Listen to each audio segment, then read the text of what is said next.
when you dipped out of TNA and then you were back in like in 2005, was Yeah. that booking related? Was that the Dusty stuff we hear about? Is that all true? Yeah, yeah. It was basically, and I don't hate on Dusty for this, God bless his soul. I don't hate on any booker, right? Like when management changes, pro wrestling bookers are going to go with the people that they like as wrestlers. That's a relatively normal occurrence.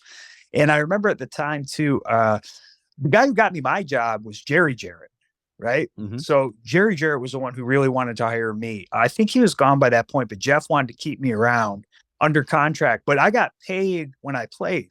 So like I wasn't making a ton of money anyway. I'm only 21 and I didn't want to sit on the bench. So I just asked him for my release. And what I ended up doing was going to Japan for 6 months.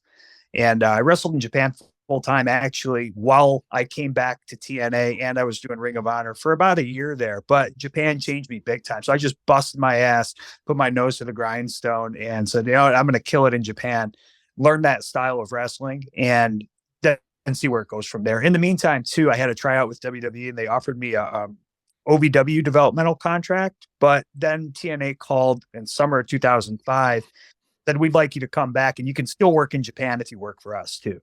Like, okay, well, that sounded like a pretty good deal. And then I was with Kev probably like not more than 6 months after that, like pretty quick after that point. Right. Yeah. And your love of, I mean, that was the beginning of your relationship with TNA, and you kind of saw it change over the years from the inside. How's it different now?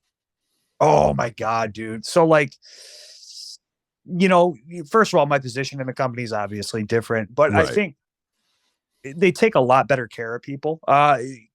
There was this bullshit rule back in the day, and I don't know who set it up, but like if you got hurt in 2009 or 10, and you were on a salary contract, while you were out, they chopped that contract down. And then you basically had to work to pay back the money that they were paying you while you were out. It was a real fugazi as far as that type of thing went. Yeah. Like, dude, you're talking to people who like are they paying their own medical bills. If you have to pay for an MRI out of pocket, can you imagine what that does to your savings, let alone going to yeah. So they didn't really take great care of the undercard guys. I don't know what the upper card was like. And that changed radically over the years. But I left in 2012, right? I was hell bent on getting out of the company. It had changed so much.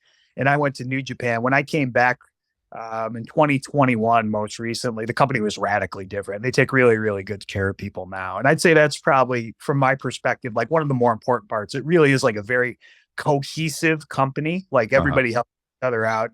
You know, they're doing some pretty cool stuff too. They really are. What'd you think of Dixie?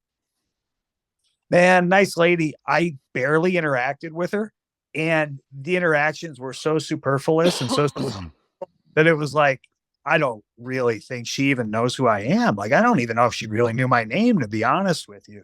So I recognized that pretty quickly. And I just kind of smiled and, oh, Dixie, it's nice to see you. And she gives you the fake hug and, okay, that's cool. And I'm sure she was very kind to people, but I had no dealings with her whatsoever. Honestly. Gotcha. We're here with Alex Shelley on Nash and Friends. This is Kevin's old Paparazzi Productions partner. So I just got to say this because I don't think I've ever said this on an interview before. So me and Scott come in day one, and Dusty is doing this setup every week, and he's in like a flannel shirt and jeans and cowboy hats, and he's got like Tracy Brooks and somebody else with him. He's in the back of a pickup truck on bales of hay.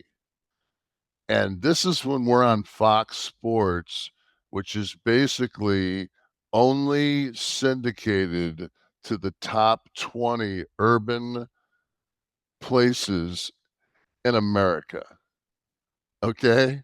So this is going to Baltimore, Philadelphia. So I pulled Dusty aside and I said, "Hey man," I said, "Do you know who Fat Joe is?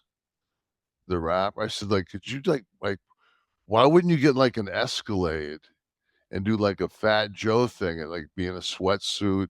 Like, because you can." I said, "Dude, like you can, like he could so easily have pulled that off." you know, and he could have done it like Akeem. He could have went down the fight. He could have went down as one man gang, done a spin and came back as Akeem. You know, that fucking pickup truck could have went around the corner, and it could have, and all of a sudden it could have backed up and been an Escalade, and that back could have popped up. I mean, that's because it's pro wrestling. That gives you that create, but we wouldn't do that. I'm thinking like, how are we supposed to like? How are we supposed to draw? Like, if you're not cognitive of what your fucking demographic is, how are we supposed to draw? And I'm like, oh, we're not.